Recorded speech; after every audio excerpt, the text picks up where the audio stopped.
Hey everyone. Thank you for joining us for today's webinar. I'd like to say that today's webinar is definitely stacked, and I'm so excited that you decided to join us today.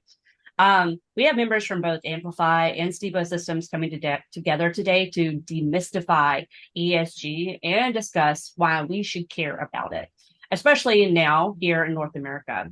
If you've been following along, this is the fifth session in our ESG Data Revolution webinar series. And in previous episodes, we've discussed industry-specific applications of ESG, as well as topics like data governance and data quality. But today, we're going to table the topic at a high level with some of the best names in data. So let's do a little bit of housekeeping before I introduce our panel of experts.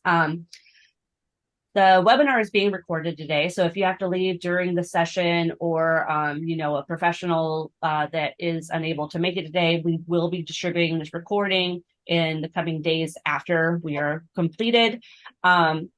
Secondly, if you have a question during our webinar, we ask that you ask it through the Q&A section that's at the bottom of the screen.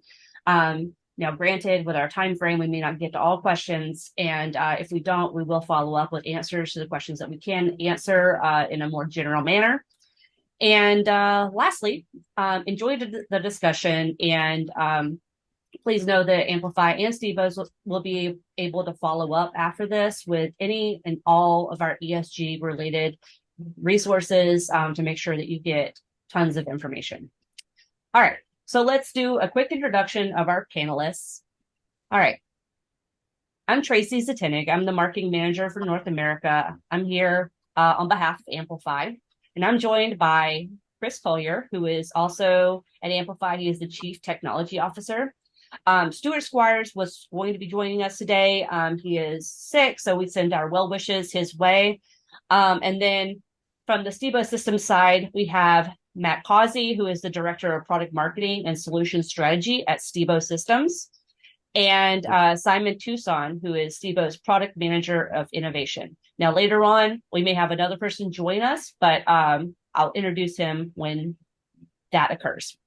So, speaking of ESG, Simon, do you mind kicking things off and kind of giving us an overview of ESG and kind of how we're going to start off our discussion today? Yeah, fine. So, hello, everybody. Good morning, good afternoon, wherever you are. ESG. So, ESG, environmental, social, and governance. The way that I see it and the way that I try and explain it is that ESG is a way that we can measure performance across those categories. It often sits under the umbrella of sustainability. It often gets confused with CSR or corporate social responsibility. And the way that I differentiate between the two is that CSR is very much talking about the things we are doing, the actions we are taking as a company or an organization around the sustainability space. Whereas ESG is the things that we have done, the metrics we have generated, the way that we can measure and qualify our performance over time or whatever. So ESG, environmental, social, and governance, is really about generating some metrics and some measures to track performance. That's quite simply how I explain ESG and where it fits in the sustainability space. Oh, you're on mute, Tracy. Perfect. And as we're talking about like measuring and things like that, let's talk about how that matters as far as North America is concerned, right? Chris, you want to take the North American aspect of this? Yeah. And I love that definition, Simon. I think the key for me, what you're saying is the fact that you have the data to measure. And once you have the measurement, what are you going to do with it? And one of the things, so there's kind of two aspects of why ESG matters, and I think one is what is our responsibility to people and to the world, and I think that's a very intuitive value, but I think the other side is what are the financial implications of ESG, and I think one of the best definitions I saw when I was doing some reading on ESG and what that means from a data perspective and for our customers, is that one of the definitions I read said that ESG was about quantifying pre-financial risks. And it was talking about pre-financial things. And so when we are going down and measuring things from an ESG perspective, maybe there's not direct financial liability or advantage from something today because we don't know about it. But once we do know about it, what can we do? And so ESG, from a why it matters in North America, there's pending legislation with the SEC and reporting out on certain measurements like scope 1, scope 2, scope 3. And so it could actually matter rather quickly and rather certainly. But other than that, what are other things that may impact your organization negatively through liability, or from a legal perspective or from a market perspective, and your the perspective of your business, or what are advantages you can start taking? So if you start to have measurements of things that may fall under ESG, but they're not counter to fiduciary responsibilities, if you're lowering your usage of electricity, then you're saving money. You're optimizing your operations more so than just reporting out that your company is becoming more green. So to me, there's some real reasons that ESG does matter. And when we're working with our customers from a data and analytics perspective, it's how do we optimize their business? How are we helping them spend less money and make more money? And that presence and understanding where you stack up from an ESG score, that's going to help you start transforming and moving forward and making better decisions. And there's a lot to be gained by having better data around your ESG for a business, right? Like, what are some of the benefits, and like, what's a customer that we can like bring to reference that, well, maybe not a customer of ours, but like a logo out there that is doing it well? Yeah, so there's like one of the use cases when I think this is before I really understood ESG, before it became a talking point. But one of the use cases of a customer I was working with was thoroughly vetting their supplier organization. It was a lot of overseas suppliers, and part of their process to do business with them was specifically to do on-site visits at their manufacturing facilities to make sure that they were abiding by this customer's labor demands, making sure that products that were wood harvested specifically had chains of custody, provenance all the way from where it was harvested through where it was sold, turned into a product, and then imported into the United States. And looking at that originally, it made a lot of sense because they were trying to make sure that they were taking care of their business. It was policy decisions. But when I look back at that from a framework of ESG, like that's some of the forefront of what they're doing. They're able to report out on that. They're able to put that on the sticker on the product and explain, we know how this affected all of the communities it came from. We know that it's legal. There's nothing unethical going on from a harvesting of natural resources perspective. And that story carries all the way forward to the customer. And when I'm choosing where I'm spending my money, that made a lot of sense for me because I'm purchasing that same product. But from the MDM perspective, it was them governing the life cycle of how they onboard a vendor and what are the steps they had to take to do it. So that was probably one of the things where I kind of looked back and said, oh, wait, we're already doing this. I think just to add to that, when you talk about the cost of running the business, there's another side of it, which is from the investor side. Some of if you're going out there to get funding from various investors, they're looking to see whether you have that ESG data to be a wise investment in the future. So it runs both ways in terms of minimizing your costs. But if you want to go out there and get funding, some of these investment companies are actually looking for ESG data. Mm-hmm. You're right, Simon. There's so many different drivers for doing this now. And Tracy, you started off about speaking about regulation and North American, and regulation is definitely one driver, and the US is a little behind it where EMEA is in that, but and so some of our prospects are asking, why is that relevant to us in North America? And one of the answers to that, and Chris touched upon it, is managing and assessing your supplier base. If you're a large corporate in the US, the chances are you're dealing internationally. You're sourcing products and goods from outside the US, and those, and it will be necessary in order to deal with those suppliers to conform to certain standards. So it's not just regulation. I mean, there's a real business imperative. Our Gen Z buyers now are saying over and over again, we're going to make purchasing decisions very much based around what the provenance of goods is and making sure that they meet sustainability standards. And that directly impacts the bottom line of organizations in terms of sales revenue. Now, when we talk about transformation products, they only ever really do three things for organizations. It's sort of make your company more profit, run your business more efficiently, or protect your business from compliance. And capturing this ESG data, impacts all of those things.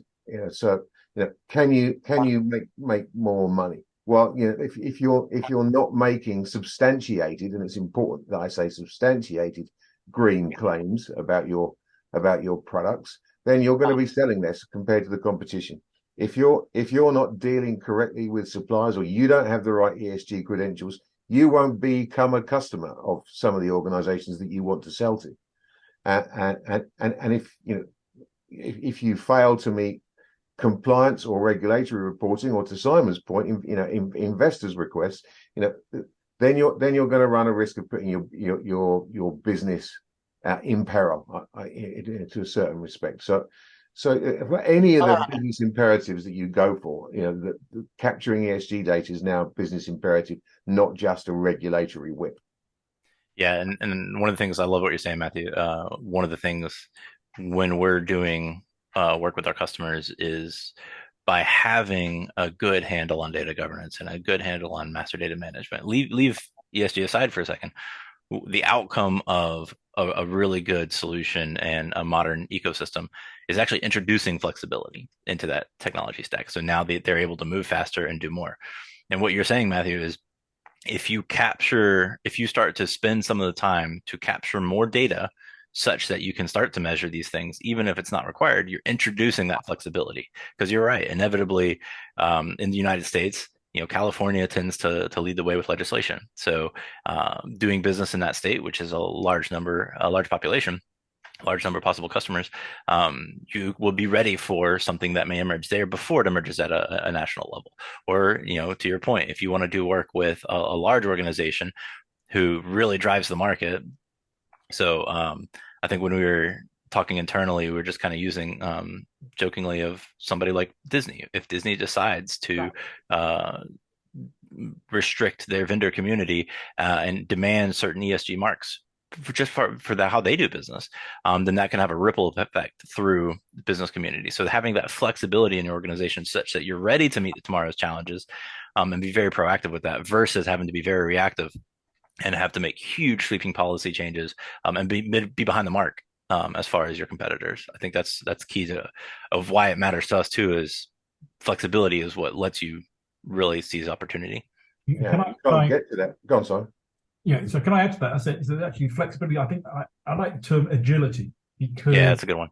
Yeah, what term agility? Because I want to imply that whatever we know now, whatever the ESG reporting and sustainable reporting requirements are, we know it's going to change. It's a moving world. Inevitably. So I'd actually say it's not just about flexibility, it's having the agility, the structures, and the capability to have that governance and the data in a place that can rapidly pivot and turn to change, to match the changes in whatever the sustainability space is bringing. Sorry, Matthew. Well, no, it's a great segue to what I was going to say. That agility is critical, but you can't wait until you need it to start doing this, because I mean, certainly the prospects and customers I've spoken to, they have hugely underestimated the amount of information and data that they need to collect about their products, about their manufacturing facilities, their locations, from their suppliers and their suppliers' suppliers. This is an enormous task to get, to your point, Simon, to get all that information gathered and curated in a single place. And so just that, waiting for the time when you need to be agile is too late to be agile. You've got to be ahead of the curve. Yeah. And but I mean, on that same note, Matthew, we're not making the call to say, go do something entirely new. We're saying expand what you should already be doing. Like if you're already down the path of governance from a data perspective, and you're already looking at how to capture data elements and manage the lifecycle of those elements, and broaden your vision into those reference elements, broaden that vision beyond just the flat domain of data that you're sitting in front of. But like you said, look at the suppliers, look at the suppliers. We have the tool, and we have established mechanisms to capture kind of this first, second order of data. Let's go third, fourth order. Start applying the same principles and practices that you're doing today to your data, to the data, which is going to be feeding into some of these ESG KPIs. Right. The crawl, walk, run approach with all your data. I mean, it's the same concept. Start at the very beginning, like MVP, and then grow upon it. So one additional thing I wanted to add, like we were talking about California. So think about California and their Proposition 65. Like a lot of businesses may not live and work in California, but they're having to add that specific information to their packaging just because their product is sold there. So that's the same thing we have to think about when it comes to that regulation. Like, yes, Europe is rolling out regulations, and here in North America, we're kind of in a little bit of a political turmoil and stuff like that over it. But if you're a global organization and you're doing work in Europe, you need to be following and keeping up with the data regulations that are being demanded in those countries that you're doing business in. So it's something to already be thinking about here. And I don't think it needs to be hugely, the process of getting this data there are ways and organizations that can help you gather that data. You don't have to go out and visit every single supplier to check the labor practices. You can actually start engaging these third companies and these organizations who are providing recognized certifications and certificates. So the data, you can start integrating with third parties to start collecting that data about factories, about regions, locations, and that, although that makes it a little more achievable getting the data, it does add to the data governance, because you're now integrating with all these third parties, and some of these certifications will run for 6 months, some will run for 12 months, some are conditional, and there's a whole data governance aspect of managing that integration. But the bottom line is, you don't have to go out and get all this data yourself. There are third-party organizations and structures out there that will help you gather that data, and who have the experience of perhaps saying, hey, here is a certification that is appropriate for this region, and here is an equivalent certification in another region. So it sounds daunting, but there are third parties and organizations out there to help you down that path of collecting data. So we've talked about like someone that can do like that. Well, all right. So the implications of data with one company making a decision and it kind of rolling out and having a huge ripple effect inside the businesses. And then we've talked about also like, a logo or a customer that has done ESG well. What about the implications of not doing it well? Like, I'm sure we have something from pop culture that we have experienced that has been a faux pas, a faux pas, I've seen examples, and I'm sure that we've all seen examples out there of companies, and one that I come back to is I think it's a fashion company who put a bunch of clothing out there with a bunch of labels about making statements about their environmental part of their products, and it was wrong. They made a mistake. They got the data wrong. It was incorrect, and they had to withdraw entire product lines in order huge recalls plus massive fines. In order to correct the problem. And then so that's an example, I think, of the risk of not managing the data. Yeah, and I think we're at a point now where ignorance isn't an excuse, because the information is available, And if you don't capture it and you don't understand it, well, that doesn't, mitigate your liability on that false claim. I saw similar scenarios, Simon, on a manufacturer who had cleaning goods that were very proudly not tested on animals. Through mergers and acquisitions, they ended up with a brand that did test on animals, and that resulted in an expose and a big hit in the marketplace. So it was one of those things where, and then pleading ignorance there doesn't really save you. It's what is your diligence? What is your responsibility to understand the information about the things before you make the claim? And we saw this a few years ago with the introduction to product descriptions around food allergens and having to have allergen information and people unfortunately suffering horrible consequences because they ate peanut butter or whatever. And you're right, to that point there's no hands up I'm sorry involved with that. It's like you need to know better. And the same thing's going to happen with this ESG information. It's going to have to become a standard part of smart labeling, is that this stuff's included. Yeah, I did see something interesting on ESG that I hadn't considered is the kind of the bottom up impact of what does it mean to your employees? So for the actual data owners, the actual employees within your organization, not just what are you able to do to affect consumers and affect investors, but at the end of the day, you're trying to build a team internally that is active and engaged and proud to be working there. And with some of the political climate in North Asia, Eastern Europe, that has come up of what practices are your business doing, and whether or not it's an ESG concern. Is it a concern, like a policy concern for your business, and are you creating an environment where people want to join your team?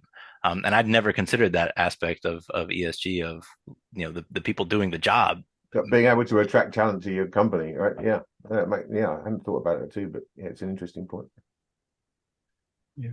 So, but it, and along with this, there from a marketing standpoint, organizations are trying to promote their brands in ways that differentiate them from others, and that is relying more on the ESG data on the metrics. I mean, how many organizations have you seen promoting, hey, we're heading toward net zero in 2030 and whatever it is? Well, you can't start down that path unless you're starting to get the data. Now, that's a slightly different scenario depending on how you interpret net zero, but it's not just about product. It's now bringing in other domains, like it's like bringing in regions. So it is becoming a complex problem. So to sit there and say we're going to hit net zero by whatever date, that's a big commitment in organizing data. You made an interesting point there, Simon, as well about organizations needing to find their own way, and we talk about a sustainability profile for companies, which is going to be unique for everybody, and you're going to need some help to understand what data to collect and why, because depending on what industry you work in, what products or product classifications you have, which countries you do business with, which regulations exist, etc., etc., etc. All these different moving parts will be, come together to be completely unique for every organization. And it's only once you've understood those nuances that you can then start to figure out, okay, now I know what I'll need to report against, what I need to understand, what information I need to put on my packaging. And then that will inform the data that you need to collect. And then only then can you start this data process. Going back to our previous point about the time it takes to become agile, there's a load of pre-work doing. You can't just suddenly have the answers in your data set. And I think the absolute critical starting point, and I've said on multiple occasions before, the critical starting point is, as an organization, sitting and saying, how do I wish to be measured? If you, as an organization, if you can address that question, then everything else will flow in place. The mechanisms you need to put in place, but you're certainly not going to be able to measure yourself against everything that's out. You really need to be laser focused as an organization to say, this is how we wish to be measured, and then put all the structures in place to support that measurement. if you can't answer that question of how as an organization you wish to be measured, it's a tough, rocky path that you're going to go down. Yeah, and don't think that this is a path full of investment with no benefit, because I think the story that you're hearing from Simon and Matthew is that along that journey you will realize things about yourself and your organization that you might have been utterly ignorant of before, but you can now make a better decision now that you're informed. It can change how you operate. It can change how you approach customers, and so there are opportunities to recoup all along this path. I mean, the path to net zero is a classic example. I mean, if you achieve net zero as an organization, you're reducing your running costs, you're being more efficient. So there's a win. Not only is it brand reputation that you're gaining, it's not only that side of it, you're reducing the cost. Now, the path to net zero as a business is a slightly different concept. So you see net zero, and sometimes we have net zero operations. That is the business is running with no impact. But the net zero business is when all the products and all the associated things we have, when you calculate the footprint of all of those, it becomes zero. So when you hear that bit of brand marketing, I'm always looking to see whether it's a net zero as operations or net zero as a business. So the likes of Procter and Gamble are pushing. They're at the leading forefront here of how they're trying to get to net zero as a business, and it's really interesting seeing the challenges they come up as they go down that path. I'm just some of the conversations we've had previously with our friend Stuart, who couldn't be here today, though, just a warning about the loopholes in this. And I know Stuart would be saying, well, what about if you run a fleet of cars for your business and you're measuring your scope emissions, and you just simply change that to saying, like, employees, run your own cars, we'll just pay your expenses. That completely takes all the emissions data off your books. But it doesn't change the amount of fuel consumption being burnt in the air. So we have to be careful about the approach that we take to this path to net zero, to ensure that there are guardrails around it to make it genuine. Yeah, don't optimize to the score. Optimize your business such that the score will be impacted. Yeah. I think it's going to happen whatever you say. I mean, businesses are smart. They're going to present themselves in the best light. But if the outcome's in the right direction, then I guess it's a good thing. Yeah. Right. It is definitely a huge impact to their brand recognition and their awareness. So like we were talking, like, just so everybody knows, we've had like 3 planning meetings for this webinar, and each one of them could have been this webinar. They were all fantastic. Just chatting. Yeah, just chatting.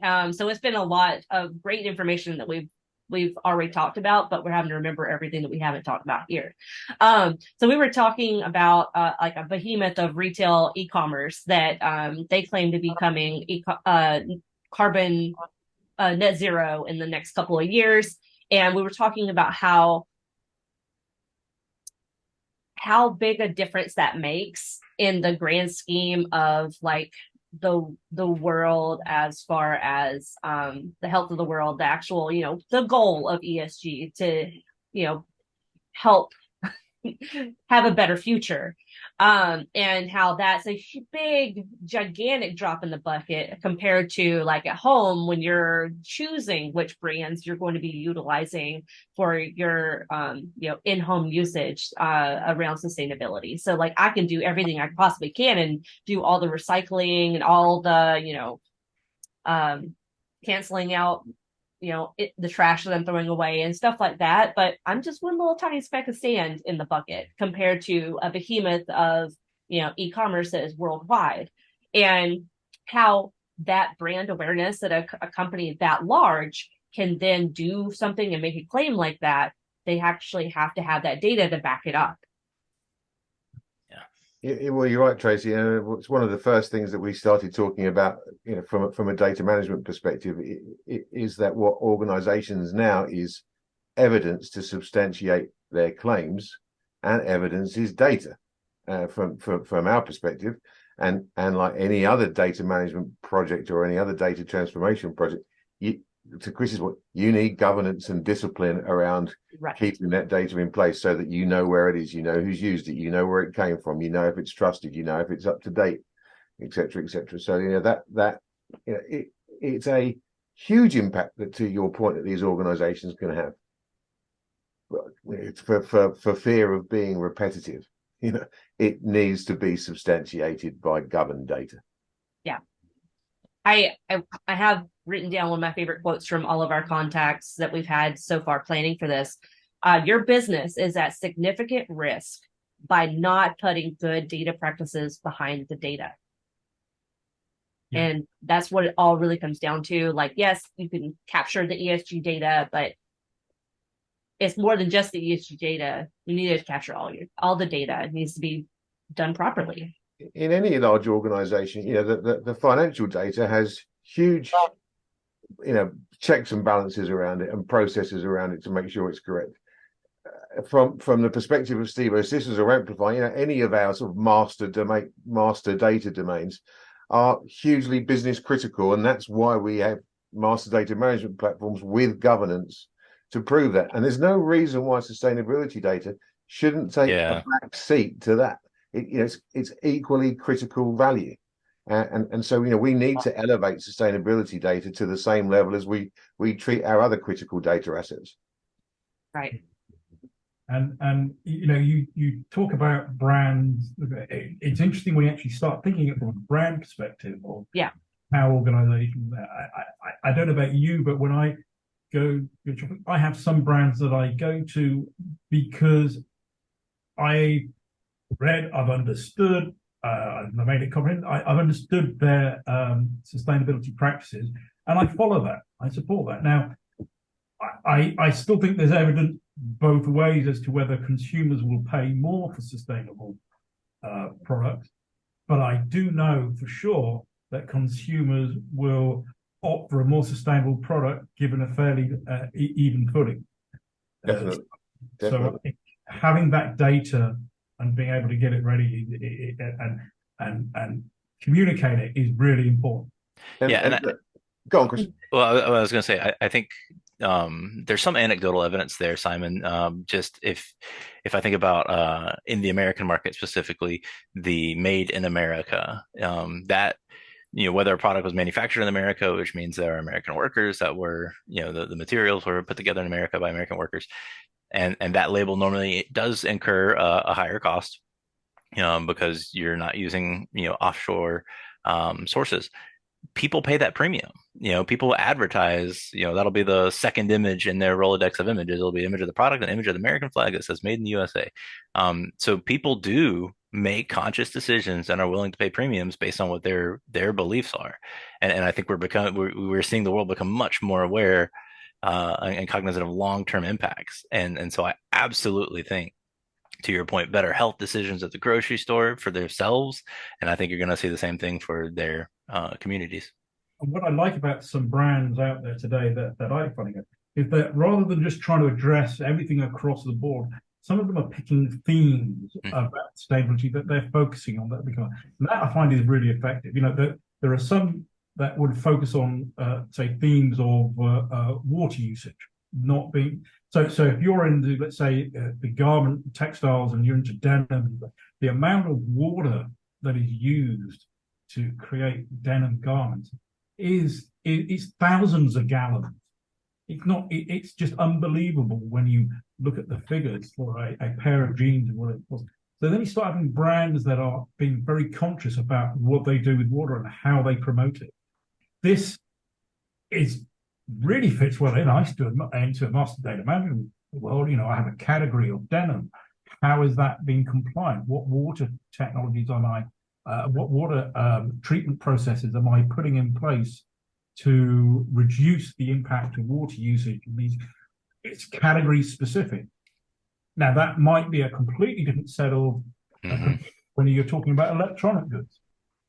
So it's a complex problem, but the brands are starting to focus on these nuances and these areas, and we need to have the agility to follow the market as to what they're doing.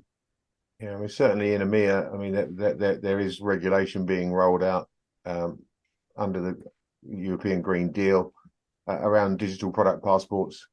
So that's focusing attention. And so some organizations are managing thousands of categories, but where do you focus your attention? You can't do it all at once. So, for instance, the first digital product passport will be around large size battery usage and the life cycle assessment of those things. So it's an easy way to get started if you've got some a certain focus to go after something like that. And if this is all sounding familiar, this probably were the same conversations you were having when you first implemented MDM, when you were just talking about getting more data and better data. What is, pick the category that's going to have the most impact. It's going to be different by category. Like, we're just replaying a story, you're all data experts. And so we're just saying that call to action of more data. The digital product passport, it's a topic, it's a webinar in its own right. No, absolutely. Quite. Yeah. I mean, it's a complex subject. I think my point though is just, you need to pick on something that's going to get you started and get you your first value. And if there's a pressing need, then look in that place. Yeah, I think the digital product passport, although it's predominantly going to happen in Europe before I think it hits North America, it's going to impact business here in North America, because the way I understand it is you're not going to be able to sell products in Europe in certain categories without these passports. So getting your data ready is absolutely essential. I feel like I've opened a can of worms talking about the product passport. I'm trying not to. I'm trying not to. Like I could spend a whole hour talking about digital product passports. So I'll stop there on digital product passports. It's if you want to read something and do some research on something that's coming, that's really important. Interesting. All right, and then I just want to drive home one additional comment that I have from the notes. I mean, it really all comes down to making your business successful, right? And how that will impact your business financially, like the cash, like it making it and how it's being used is gonna fuel that data. You know what I mean? Like, but a company itself isn't going to try to adopt or implement most of these strategies unless there is going to be financial outcome, right? Right. Yeah, and I think the politicization of ESG in the U.S. has kind of murkied the conversation. I see claims that ESG requirements run counter fiduciary responsibilities, but I think when you're actually looking at some of the calls to action, it doesn't. It's just the call to action is to have more data, to be more aware of the data, to be more aware of the outcomes of your decisions, and really for you as an organization to have the confidence to talk about what that awareness is, what your plan is, and report on that. So, and there are obviously financial direct incentives tied to it. Like we talked about, investors, a lot of funds do absolutely consider ESG scores. I think Matthew brought up in one of our conversations the percentage of executives in organizations that have compensation benefits directly tied to their ability to affect ESG outcomes. Yeah. So there is a very much direct financial benefit to it. But then we're just also making the claim that there's a lot of indirect financial benefit that will become direct. Based on doing business through borders, doing business with organizations that are thought leaders or in regions that are thought leaders, being able to stand apart from your competitors and have a strong message of your beliefs and how you follow through on them, such that consumers are really engaged by that story.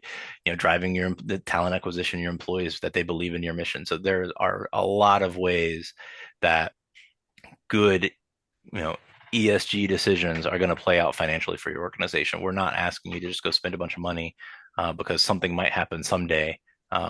This is an inevitable outcome, and And we truly believe, if it's pre-financial today, that just means it's going to be a financial impact in 12, 24 months. Yeah, and from a reporting perspective, depending on the size of the organization and so forth, I think the TCFD, that's the Task Force for Climate-Related Financial Disclosures, is a standard that's being developed in the US. It's sort of a hybrid of many of the standards I think of coming to the UK, but I believe the SEC is going to start mandating that large and medium-sized organizations are going to have to provide reports against these standards, and that means gathering the data. So that's coming. Yeah, those financial disclosures, Simon, you're right. They're mooting now that they get placed right there alongside the key financial reports in in annual reports and accounts in Europe. There's your financial accounts and your sustainability reports, and they have to be there. And again, that sort of complements the fact that investment organizations are looking for the same standards of information as well. So it's you're not going to be able to, I don't want to be able to say this, but stick your head in the sand and ignore that this is happening. It is happening, and readiness is going to be really important. Yeah, it's funny, Simon, because I was actually going to say you can stick your head in the sand, but when you pull it out in 12 months, you're not going to like what you see. There we go.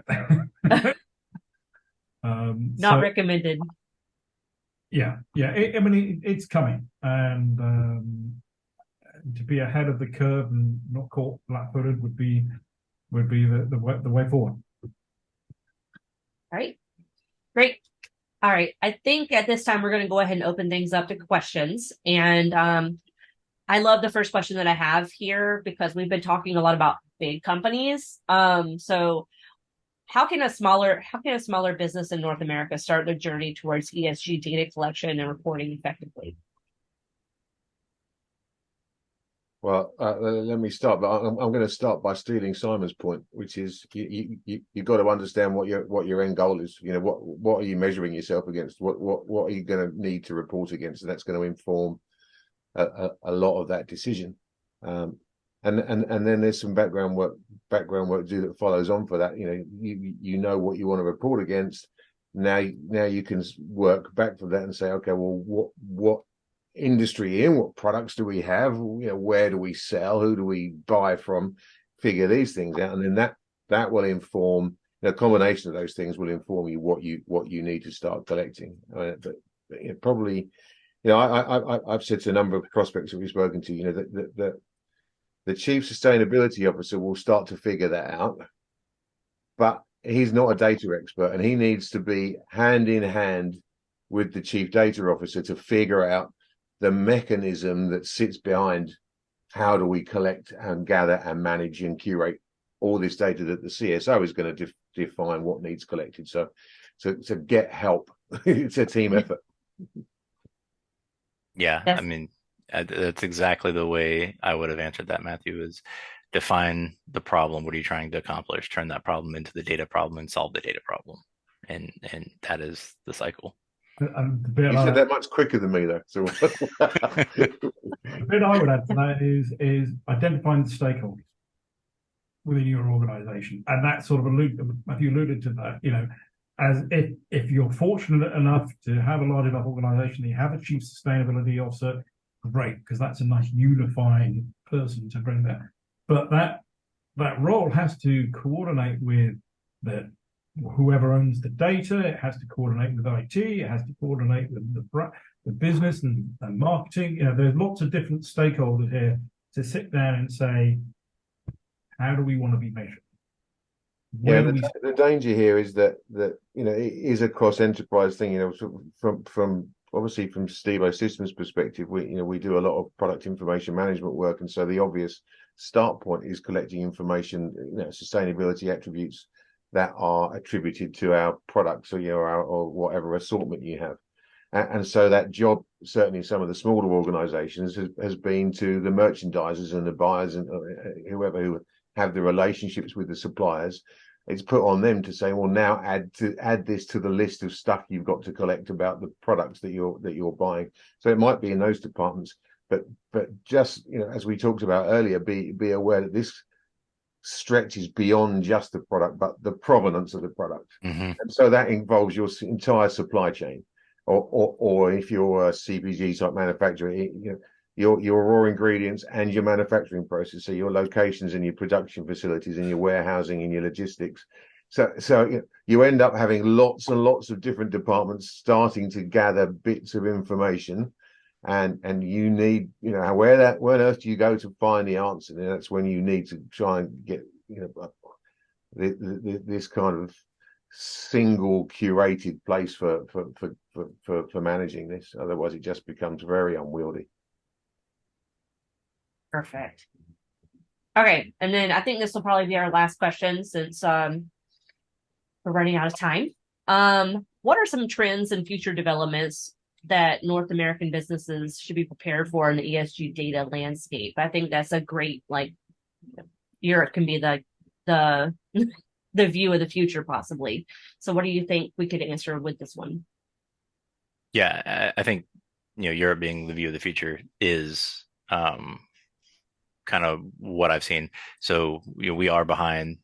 SEC makes recommendations. We've not received a date on some initial requirements, and then so it might be early next year. But the trend that we see is that it is following Europe, and you've seen some U.S. organizations start to voluntarily follow some of the European reporting standards. So I think a lot of our larger organizations are global. They are going to start following, more global sets of requirements to satisfy both. From an ESG perspective, we already do that in a lot of our regulatory data, but that is then going to set a culture of ESG. It's going to bring that culture into the U.S. very firmly, because that information is going to be available, it's going to be expected. So I absolutely think that's where my eyes are, is working with our colleagues in the UK and Stuart, who can be here, to understand what's going on in Europe, because that's going to be here in 24 months. Are we getting our customers ready for that shift? Yeah, and I think I would concur with that. Obviously, say look at Europe, but actually, I would look at some of the smaller initiatives that are being pushed in Europe as a prelude to some of the bigger, more ambitious EU ambitions. So there are things that I've seen in Europe from happening at a smaller scale that I think are really quite telling. There's things like the Extended Producer Responsibility Act, which is a really interesting concept here. It's focusing on packaging, mm-hmm. and putting manufacturers in the line of fire when it comes to the cost and impact of packaging. That's something to watch, because I think that will come across and become more global. There's things like the Due Diligence Act that's starting to form in Europe, where they're expecting manufacturers to do due diligence on all their suppliers to verify that they meet certain conditions levels. So I think these little things in Europe that are starting to evolve, these are like preludes to what become more structured in EU regulation, and I think they will start coming across to North America. So keeping an eye on those little things is really important. And anecdotally, oh, sorry. I was just going to say, slightly what makes the question slightly difficult to answer, Simon talked about earlier, is that there's nothing more certain than change in this world.